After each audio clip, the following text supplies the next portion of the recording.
کیا آپ جانتے ہیں کہ صرف 7 آیات میں پوری انسانیت کی نجات کا رستہ چھپا ہے؟ یہ صورت ہر نماز میں دہرائی جاتی ہے، مگر کیا ہم واقعی اسے سمجھتے ہیں؟ سورہ الفاتحہ دراصل ایک راز ہے، ایک ایسی دعا جو اگر دل سے مانگی جائے تو زندگی بدل سکتی ہے۔ کیا آپ کو معلوم ہے کہ نبی کریم صلی اللہ علیہ وآلہ وسلم نے اس صورت کو قرآن کی روح قرار دیا؟ اگر آپ زندگی کے راستے میں بھٹک چکے ہیں تو سورہ الفاتحہ آپ کے لیے پیغام نجات ہے۔ یہ سورہ صرف الفاظ نہیں، ایک مکالمہ ہے بندے اور رب کے درمیان۔ کیا آپ نے کبھی اس مکالمے کو دل سے سنا ہے؟ سورہ الفاتحہ قرآن کی سب سے پہلی سورت ہے۔ اسے ام القرآن، قرآن کی ماں، سبھر مسائیو اور الشفا بھی کہا جاتا ہے۔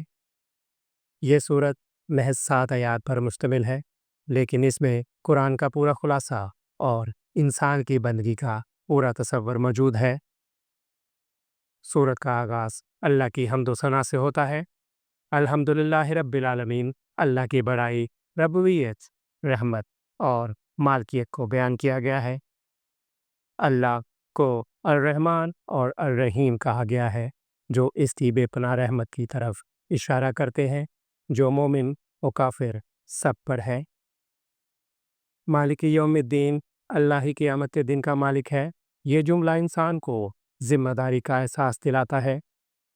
ایاک نعبد و ایاک نستعین، بندہ صرف اللہ سے مدد مانگتا ہے اور صرف اسی کی عبادت کرتا ہے۔ اہدنا الصراط المستقیم، بندہ اللہ سے سیدھے راستے کی دعا کرتا ہے، وہ راستہ جو ان لوگوں کا ہے جن پر اللہ کا انعام ہوا۔ سورت کے آخر میں ان لوگوں سے بچنے کی دعا ہے جن پر اللہ کا غضب نازل ہوا یا جو گمراہ ہوئے۔ اللہ حافظ۔